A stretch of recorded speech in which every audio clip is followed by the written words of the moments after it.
The first thought that came to my mind when I woke up was that my throat was a little sore. I tried to speak, but found that I couldn't. This was because I had something stuck in my throat, something hard. I looked around and realized I was in a hospital room with tubes and wires connected to various parts of my body. I also discovered that my left arm had been put in a cast, and I could feel the bandages on my face. What the hell is going on? I was perplexed. How long had I been here? What had happened to me? I tried to move, but found it difficult. The door to my room opened, and a nurse came in to check on me. She looked at my chart and checked my vital signs, then left the room. A few minutes later, she returned with a man who I assumed was a doctor. He also checked my vitals and shined a flashlight in my eyes. After he finished humming and grunting, he spoke to the nurse, and the two of them removed the tube that had been inserted into my throat. That explained why I couldn't speak earlier. "Welcome back to the world of the living, Mr. Neely," the doctor said as he stood up. "That was me, by the way. Jackson Neely, or Jack to my friends. I tried to speak, but my throat and lips were too dry. The nurse gave me a piece of ice, and I sucked on it until it melted. Then she gave me another. For how long?" I managed to wheeze. "You've been here 10 days, Mr. Neely," the doctor said. "You had a slight swelling of the brain, and we put you in a coma to let your head heal. You took a severe blow to the head. You also had a broken arm," he turned to the nurse. "Why don't you call Mrs. Neely and let her know that her husband is awake?" he said. I shook my head when he said that. "No," I told him. He looked at me worriedly. "Why not?" he asked. "She's the reason I'm here," I said, sucking on another piece of ice. "I see," the doctor said. "Then maybe we should go to the police." I nodded my head. "Yes," I said, "and to a divorce lawyer." The doctor laughed at that. "We'll call the police for you," he said. "In fact, one detective has already asked us about you. However, you will have to find your own divorce lawyer." I nodded my head. "Thanks anyway," I told him. He grinned, then ordered the nurse to take me to X-ray. As I was wheeled back to my room, a man in a trench coat walked in and introduced himself. "Detective Mel Green, Metro Police," he said, showing his badge. "Are you well enough to talk for a few minutes?" "Yes," I said, taking a sip of water. He sat down next to my bed and pulled out a notepad and a voice recorder. He placed the recorder on the tray in front of me and turned it on. "I hope you don't mind if I record this," he said. "No, not at all," I said. He said something into the recorder to note the date, time, and location of the interview, then turned to me. "All right, Mr. Neely," he said. "Tell us what happened." "Well, I just got home after spending a couple days in Pittsburgh with a client," I told him. I had finished my visit a day early and wanted to get home to be with Julia, my wife. When I got home, I saw a strange car in the driveway. I thought she might have had company, one of the girls from her office. I parked in the driveway and walked into the house. Most of the house was plunged into darkness, but I could see light coming through from upstairs and heard moaning. I had a pretty good idea of what was going on, but I went upstairs anyway. That's when I saw them, Julie and some guy, having sex in my bed. I couldn't believe what I was seeing. Well, I walked into the room and screamed. They stopped and looked at me like I was an alien. The guy came out of my wife and I went at him. I was about to punch him in the teeth, but he beat me to it. Literally, he punched me right in the face. Once. It was the biggest fist I'd ever seen in my life. Next thing I know, I woke up here, I said. "Uh-huh," Detective Green said. "Did you recognize the man who was next to your wife?" "No, I'd never seen him before," I said. "Did you know your wife was having an affair on the side?" he asked. I suspected something was going on, but I wasn't sure, I said. "Wait a minute," I added. "I just remembered, there are CCTV cameras in the house. I hired a private investigator shortly before my last trip. I wanted to find out if my wife was cheating on me. He wired the house for audio and video just before I left. Everything was supposed to be saved on a cloud server. I never got a chance to check when I got home. They're probably still there." Detective Green opened his bag and pulled out a laptop. "Do you think you can access this from here?" he asked. "I think so," I said. I have the login and password written on the back of the card he gave me. It should still be in my wallet. The detective walked over to a small closet in the room and pulled my wallet out of the back pocket of my pants. I looked through it and found the card.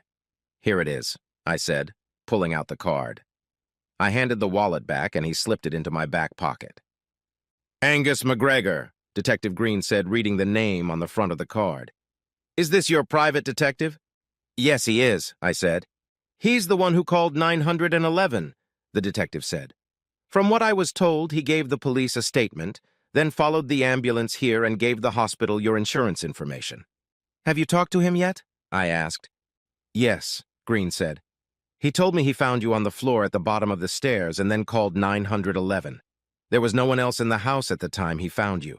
Let's see what the video shows us, he added, turning on his laptop and connecting to the hospital's Wi-Fi. Once connected, he turned the laptop around so I could log in. I entered the information Julius had written on the card, and I was presented with a catalog with a list of videos. I selected a video that matched the time I was home and clicked play. The video began with Julie, my soon-to-be ex-wife, entering the living room through the front door, followed by a very large, muscular, bald man. Do you recognize this man? Mel asked. He's the one who hit me, I said, although I had never seen him before that day. We continued watching the video.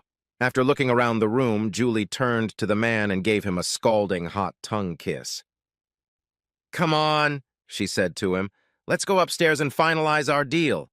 The big man grinned and slapped her ass. Let's do it, he said. They went up the stairs and soon the video ended. I remembered Julius telling me that cameras activate when you move, so I went back to the catalog and double-clicked the next one on the list. This video started with Julie and the bipedal mountain walking through the bedroom. Julie went to the dresser at her side, opened one of the drawers, and pulled out a thick envelope. She held it out to the man, who pulled out a huge wad of cash. He quickly counted them and put them back in the envelope. Half now. Half when the job is done, Julie said. Just like we agreed. Damn it, I thought to myself. Did she pay this guy to kill me?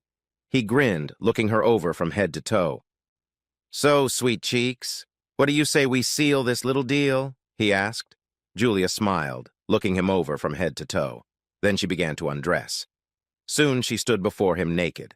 The man undressed and they hugged once more before lying down on the bed. Which side does your husband sleep on? He asked. Why did you ask? She asked in response. That's the side I want to fuck you on, he told her. She giggled and pointed to the side closest to the door. He sleeps right there, she said. Good, he told her, pulling back the blanket. Come on, get over there. Let's leave a nice wet spot for him. You're so vicious, she said. That's when I walked in and caught them off guard. What the hell is going on here? I yelled at the video. The two traitors stopped having fun long enough to look at me. A smirk appeared on Julie's face as the big guy stepped out of her. I saw myself lunging at the much larger man as he stood, but he stepped back and hit me with his fist right in the middle of my face, causing me to fall instantly. Then he grabbed me by the scruff of my neck and hit me again, and again, and again. He punched me in the face several times, then dragged my collapsed body out of the room. Julia got out of bed and followed him, not bothering to cover herself. That was the end of the video. I went back to the catalog and selected the next video. This video showed 3 pairs of feet on the top landing of the stairs. Only one pair of feet, mine, had shoes on. The big man picked me up in his arms and literally threw me down the stairs. My body lay motionless at the bottom of the stairs. Is he dead? Julia asked. I don't know, the man replied. Do you want me to finish him off right now? Not in my house, she said. I don't want to clean up any more of his blood than necessary. Let him lie there. Maybe he'll do us both a favor and die. Maybe, the man said. Even if he doesn't, I can go back and finish the job. Let's get out of here. We can finish what we started in my hotel room. A couple minutes later, Julie and the man came down the stairs, got dressed, and walked out of the house, stepping over my body. Shortly after that, the video ended. Out of curiosity, I watched the next video and opened it. This video showed Angus entering the house. He checked on me, then pulled out his cell phone and called 911. He sat next to me until the paramedics and police arrived. I finished watching the video and checked the catalog. There was no more video after that. Whatever the cheaters had done, they had obviously decided to do it somewhere other than home. "What now?" I asked. "Well, we need to find your wife and her accomplice and arrest them," he said. "Are you sure you've never met this man before?" "No, never," I said. "You sound like you know who he is." "His real name is James Hammond," Detective Green said. "They call him Jimmy Ham. He's a hitman, wanted by the feds for a series of murders. He's well known for killing his victims with his bare hands after giving them horns. You're damn lucky to be alive. I just can't understand why your wife would want you dead. From what I know, you're basically a salesman." "A customer service rep," I said, correcting him. "I do a bit of traveling and sales, but a big part of my job is to keep customers happy by keeping them profitable." "Any problems in the marriage?" Green asked. "Not until recently, no," I answered him.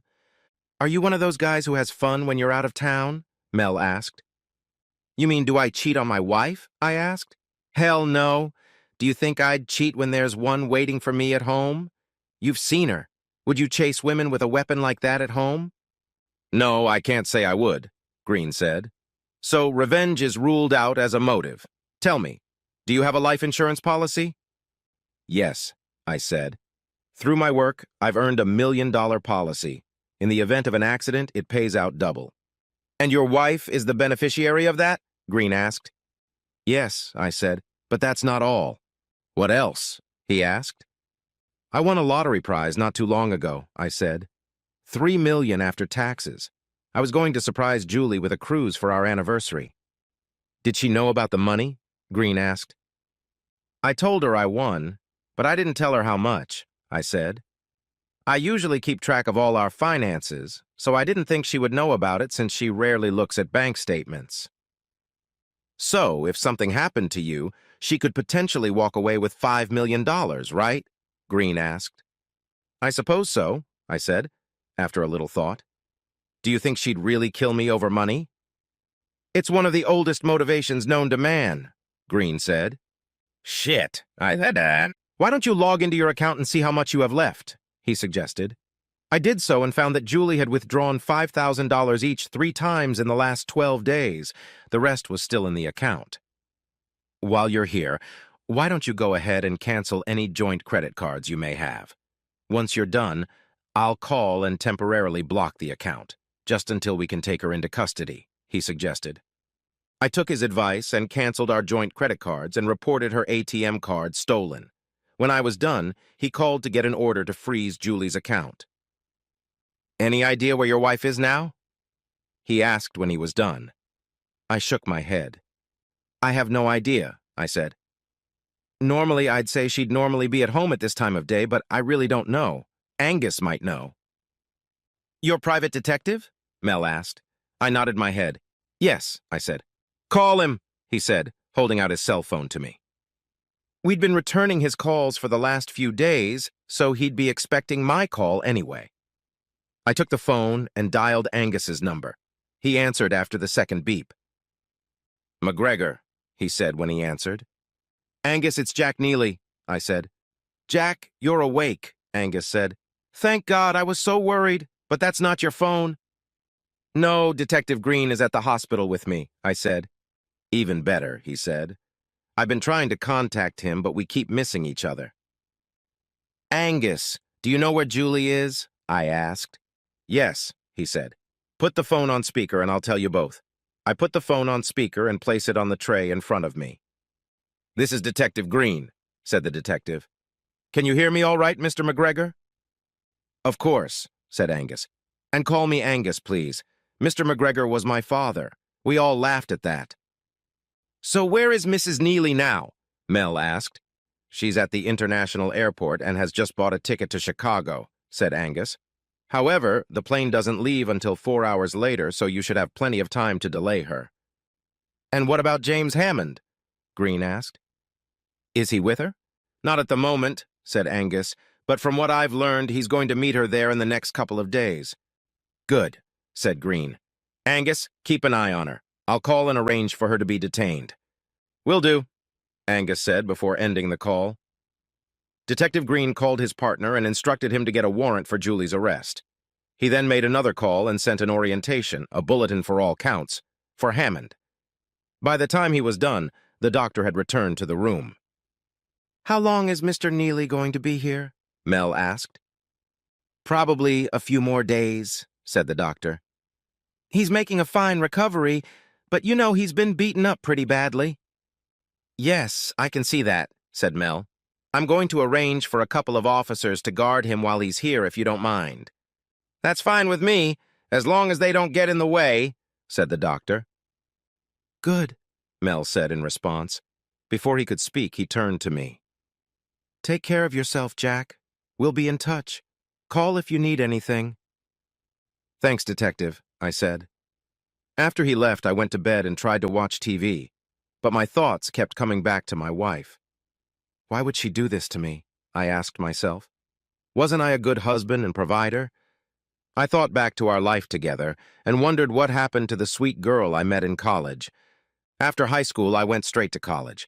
My father had worked in a factory his whole life and made sure I had enough money for college. So I went and got a degree in business. That's where I met Julia Hempstead. I was smitten from the moment we first met. We dated for a couple of years, fell in love with each other, and got married after graduation. I went to work for a financial services company that specialized in helping small to medium-sized businesses maximize profits. She took a job at a bank downtown. She started out as a teller, then moved into the mortgage lending department. We were both making good money and bought a house about a year after we got married. The first 4 years of our marriage were wonderful. We had sex almost every day of the week, twice on Saturdays and Sundays. I thought we were a happy couple living the dream. We even started talking about having kids. So why, after all this time, did she do it, I wondered? Was it just about the money? My thoughts were interrupted when I heard a knock on the door. I looked up and saw 2 policemen poking their heads into my room. "We'll be right outside the door to your room if you need anything," one of the officers said. I nodded my head. "Thank you, officers," I said. Soon after, another knock sounded and Angus stepped inside. He walked to the edge of the bed and looked me over from head to toe. "You look much better than when you were brought in," he said. "How do you feel?" "Like I've been run over by a truck," I said. "What's going on?" "Well, they arrested your wife at the airport," he said. "From what I understand, they're charging her with attempted murder and conspiracy to commit murder." "What about Hammond?" I asked. "They're still looking for him," Angus said. "They've also got police officers at your house, but so far there's no sign of him. By the way, I found your cell phone on the floor of your house. Couldn't find the charger, so I bought it for you. Let me just plug it in and charge it for you." "Thank you," I said as he plugged the phone in and placed it on the tray next to my bed. "I take it you haven't had a chance to talk to a divorce lawyer yet?" he said. "No, I just came out of my coma this morning," I said. He pulled a business card out of his pocket. "That's exactly what I thought," he said. "Call this lady as soon as you can. I do a lot of work for her, and I've already warned her that you'll call. She's very interested in your case, and by the way, absolutely hates traitors." "Thanks again," I said. "What happened after they ambushed me?" "Well, it looks like your wife had been planning this for some time," he said. "She took a vacation shortly after you left for Pittsburgh. I don't think she was planning on ever coming back. After your attack, she'd been in hiding with Hammond and her boyfriend, moving from motel to motel, never returning to your house. I tried several times to contact Detective Green to let him know where they were, but we kept missing each other." "Yeah, he told me you two had returned calls," I said. "So, any idea where Hammond is now?" "No," Angus said. "I've been doing some digging, and if I hear anything, I'll pass it on to Green." "Sounds like fun," I said. "What now?" "Well, there's not much left to do except catch Hammond," Angus said. "And you need to rest and recuperate. I'll come by and check on you from time to time." "I appreciate that," I told him.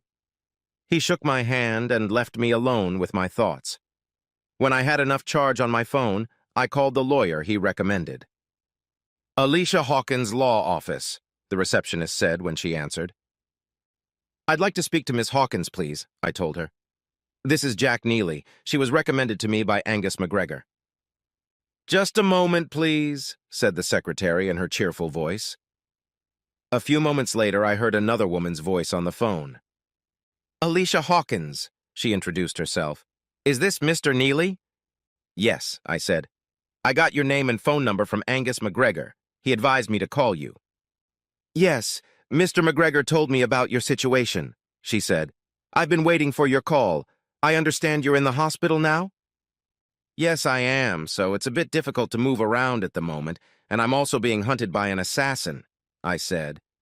That's what I heard, she said. I'll tell you what, Mr. Neely.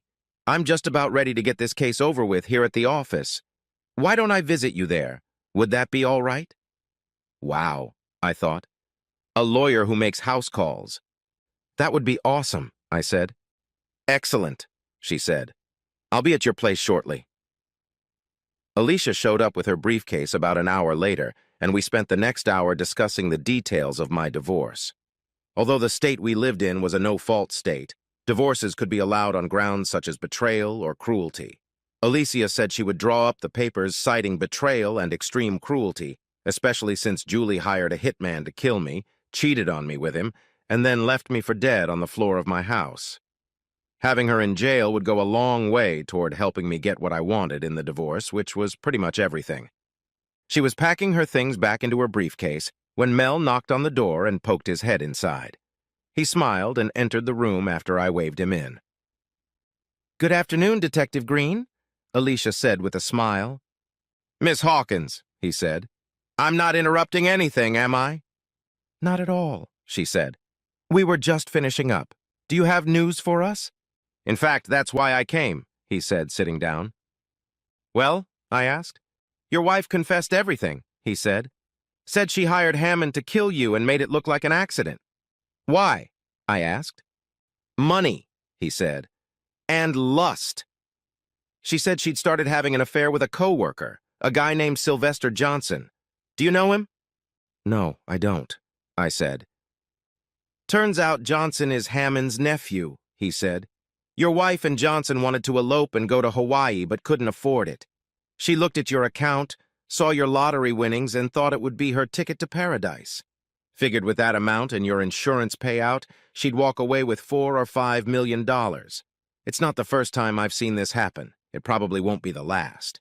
The district attorney is asking for the maximum penalty of life in prison without parole. He's also going to recommend that she be held without bail. Says because she was caught trying to flee the city, she could be considered a flight risk. So Johnson is the one who set her up with Hammond? I asked. That's what she says, Mel told me. We've got Johnson in custody, and I'll talk to him later. If what she says checks out, we'll charge him too. What about Hammond? I asked. We're still looking for him, he said. Right now, almost every officer in the county is after him. Until we get him behind bars, we'll keep a guard at your door, and there will be patrols outside your house. I shook my head incredulously. I just don't understand it, I said. She'd never even hinted that she was unhappy. Why now? Who knows, Mel said. People sometimes do crazy things when money is involved. How long are you going to be here? Doc says a few more days, I said. He wants to make sure it's healing well. Sounds reasonable, Mel said. Well, I'll stay out of your way for now. If anything happens, I'll keep you posted. Thank you, Detective, I said. My pleasure, he said, standing up. Miss Hawkins, good to see you again. It's good to see you too, Det. Green, she said with a smile. After he left the room, I looked at Alicia. I take it you know him? I asked. Yes, I represented him in the divorce, she said. So I'm going to take care of this case and send your wife to jail. Let me write you a check for your retainer, I said. Could you get my wallet out of my pants pocket, please? Sure, she said, taking my wallet. I have a habit of keeping a blank check in my wallet just in case, so I pulled it out and wrote it for the amount she requested. She smiled as she accepted the check, then put it in her briefcase. We'll be in touch, Jack, she said as she stood up. Good luck to you, Thank you for your help, I said. I watched her walk out the door, then turned my attention back to the TV. As they say, all good things come to an end sometime. After a couple weeks, the doctor said I had recovered enough to go home.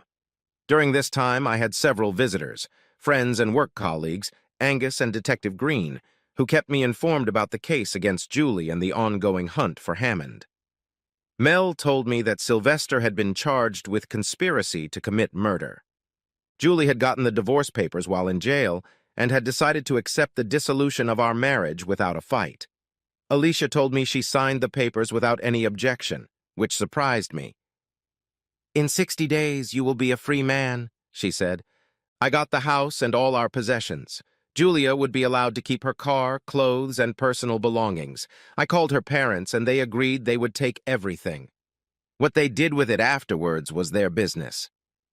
Angus picked me up from the hospital and drove me home. "Just curious," he said. "Do you have a gun?" "Just an old shotgun my dad gave me when I was 17, I said. "It was my birthday present, and my dad used to take me trap and skeet shooting. Those were some of my happiest memories. I still had my shotgun, but I hadn't fired it in a long time. It lay, oiled, in my locked gun case. I also had a box of shells for the thing." "Why did you ask?" I asked. "Hammond's still walking around somewhere," he said. "You might want to keep it handy." Shit, I thought. That night I pulled out the old shotgun and examined it again. It was in good condition, even though I hadn't used it in a while. I pulled out the box of ammo and loaded it. I thought about sleeping in the master bedroom, but I couldn't. Not after what I'd seen there before. So I slept in my deep chair in the living room, keeping the loaded shotgun within reach. It turned out to be a wise move. That night, I woke up late after I thought I heard some scratching from outside the house. I grabbed my shotgun and looked around from where I was sitting. I only had one healthy arm, so I decided to use my left arm, which was still in a cast, as a support for the shotgun. I looked, and I thought I saw the silhouette of a large man just outside the sliding glass door leading to the backyard. As I looked, the silhouette moved and I saw a large pistol in one of his hands. Obviously, he hadn't seen me yet, or I'd probably be dead. I thought I could pounce on him, so I reached out and flicked the switch on my lamp. When I did, I saw him James Hammond, and he was armed. He looked at me in surprise. I saw him start to raise his gun, so I raised my shotgun and fired. He put his back against the mesh door, nearly knocking it off its rails. As he did so, he fired his pistol, but his bullet hit the ceiling. I stood up, chambered another round, and fired again. This bullet hit him squarely in the chest and pierced his body through the mesh door. I saw him lying on my veranda with blood pouring from his body. I picked up the phone and called 911. I chambered another round and slowly made my way to the door. I stood over his body and was about to put a third bullet in him when I saw flashing lights. Soon the room was filled with officers with their guns drawn. I lowered my shotgun and raised my hands so they could see I was unarmed. One of the officers felt Hammond's pulse and shook his head. Another officer called for an ambulance. I spent the next hour or so giving statements to the police officers. Just when I thought it was over, the ambulance arrived. Detective Green drove in, followed by the paramedics. The paramedics examined Hammond and placed his lifeless body in a bag. After zipping him up, they placed him on a gurney and wheeled him away, stopping only to let Mel look at Hammond's face. "Are you okay?" he asked me. I nodded my head. I was still a little shaken by the whole experience. I'd never shot a man before, and I'd certainly never killed anyone. Until that night, the only thing I had ever killed was a clay pigeon. "Yeah," I said. "I'll be all right." Before he could speak, Mel turned to the other officers. "Are you guys done here?" he asked. "We're finishing up now, Detective," the sergeant said to Mel. "Good," Mel said. "Make sure I get a report on this as soon as possible." "Will do," said the sergeant. Mel turned to me again. "How about I buy you a cup of coffee after they're done?" he asked. "Yeah, that sounds good," I said. "Let me go and throw something on. I don't think they'll like it if I come in my pajamas." "Probably not," Mel said. I left the living room and headed upstairs. After changing into jeans and a t-shirt, I went back downstairs. The other officers had just left and Mel was waiting for me. "Are you ready?" he asked. "Yeah, I'm ready," I said. We walked out of the house and got into his car. He drove us to a 24-hour coffee shop not far from the house. We went inside and ordered our coffee. It had been a while since I'd had a mocha with caramel, so I ordered one. A large one. Mel grinned as he paid the bill. "I thought you said you wanted coffee," he joked. "Not the liquid candy." "I haven't had anything like this in a while, so I thought I'd treat myself," I told him. We sat down and sipped from our drinks. "How are you holding up?" he asked. I'm okay, I guess," I said. "I've never shot anyone before." "I know how you feel, Jack," he said. "Have you ever killed anyone before?" I asked. "Yes," he said. "The first time it happened, I almost threw up. I was just a rookie cop, fresh out of the academy. I hadn't been on duty for a month. Like you, I knew it was either him or me, and I was determined that I wasn't the one who was going to be put in a body bag." "And you had a chance to practice," I said. "Yeah, well, I don't think you could ever really train anyone to handle something like that," he said. "You've been lucky. You know that, don't you?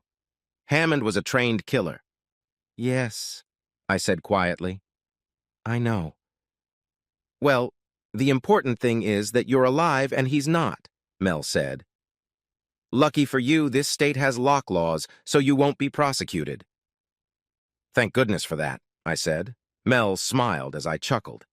He pulled a business card out of his pocket and held it out to me. I read the name on the card. Dr. Rose Carlson. "I think you should call her," Mel said. "She's the best consultant in the business. If anyone can help you through this, it's her." "Thanks, I will," I told him, tucking the card into my shirt pocket. We sat for a while, drinking coffee and talking about all sorts of things, fishing, soccer, general man stuff. After we finished our drinks, Mel looked at his watch. "I have to get back to work," he said. "Are you ready to hit the road?" "I'm ready," I told him. We threw our empty cups in the trash and walked out of the coffee shop. He dropped me off at my house and wished me all the best. "Don't forget to call Dr. Carlson," he said. "I'll be in touch." "Thanks again, Detective Green," I told him. I gave him a look, then went back to my house. I tried to get some sleep, but I couldn't. Finally, around 7:30 a.m., I got up, showered, and had some breakfast. I decided there was only one thing left for me to do. After making a phone call, I went to the county jail where Julie was being held. I sat in the visiting area and watched as Julie was led out. She looked tired, and the orange jumpsuit she was wearing didn't suit her at all. She sat down in the chair across from me and picked up the phone from her side of the plexiglass partition that separated us. I picked up the phone on my side. "Hi, Julie," I said. "Hi, Jack," she answered. "What do you want?" I signed the papers. "You have everything now." "I want some answers," I told her. "How long has this been going on with Sylvester?" "I think you have a right to know," she said. "Not very long, maybe 2 or 3 months." "Why?" I asked. Was I not a good enough husband or lover? Was it something I did or said? Why would you rip my heart out like that? "I don't know," she said. "I guess I was enchanted by his charm.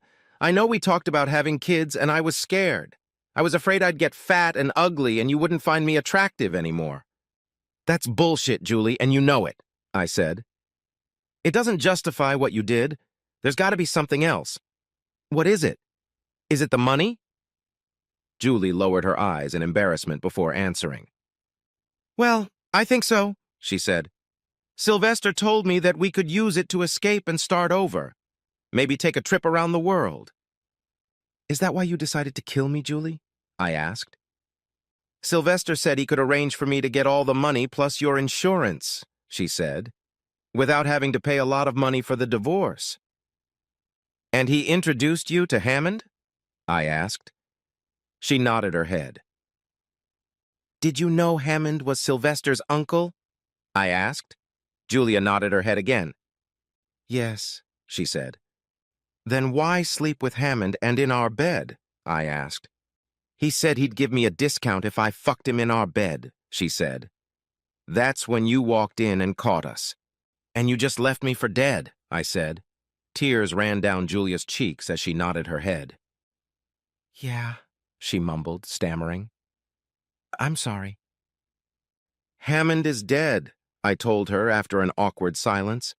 She looked at me shocked. "What do you mean, dead?" she asked. "He came to finish the job you paid him to do," I said. "I killed him when he broke into the house." "How?" she asked. "The shotgun my dad gave me when I was a kid," I said. "Threw his ass back out the door." "I totally forgot about that shotgun," she said. She looked at me with sad eyes. "I'm so sorry about everything. Do you think you'll ever be able to forgive me?" I laughed loudly, loud enough to get the guard's attention for a moment. "You've got to be kidding me, Julie," I said. "No, I will never forgive you for what you did. And as far as I'm concerned, you'll have the rest of your life to think about it. I hope it was worth it for you. Goodbye, Julie." I hung up the phone, not wanting to hear anything more from her. She hung up slowly and looked at me with tears in her eyes. I stood up, turned around, and walked away. The next 2 months flew by. It took a while, but eventually I got everything I wanted packed up and out of the house.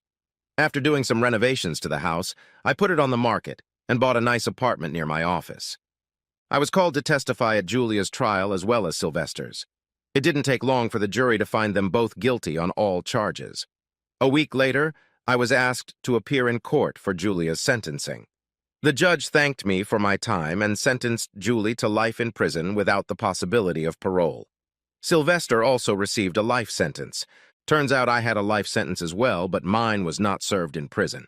Julie's betrayal and attempted murder of me had affected me more than I thought. My body healed, but emotionally I was shattered. I spent the next 2 years in counseling with Dr. Carlson, who said I was suffering from a form of PTSD. I worked, came home, ate, watched TV, and went to bed. I went to the gym 3 times a week and went to counseling once a week. That was my life. I couldn't even bring myself to go out or ask a woman out. I just didn't trust anyone. As for sex, well, let's just say I watched movies from time to time and got to know my right hand very well. Finally, Rose suggested that I put my fears aside and ask someone out. I mulled it over for a while before I finally mustered up enough courage to take the next step. But I wondered, who should I ask out? There were quite a few women in my office who showed interest in me, but I was concerned about dating coworkers. Finally, one day I decided to hell with it and asked Rhonda, a coworker who worked in another division of the company, out to dinner. To my amazement, she accepted. We had a great time, and I felt more relaxed with her than I had originally realized. We didn't have sex on that first date. It happened after the 3rd date, and she turned my world upside down. We've been dating for about 6 months now, and things have been going pretty well. She even introduced me to her parents, and we seem to get along great. Will I ever get married again? I don't know. Maybe someday. Right now, however, I'm just taking things one day at a time. Who knows what the future will bring?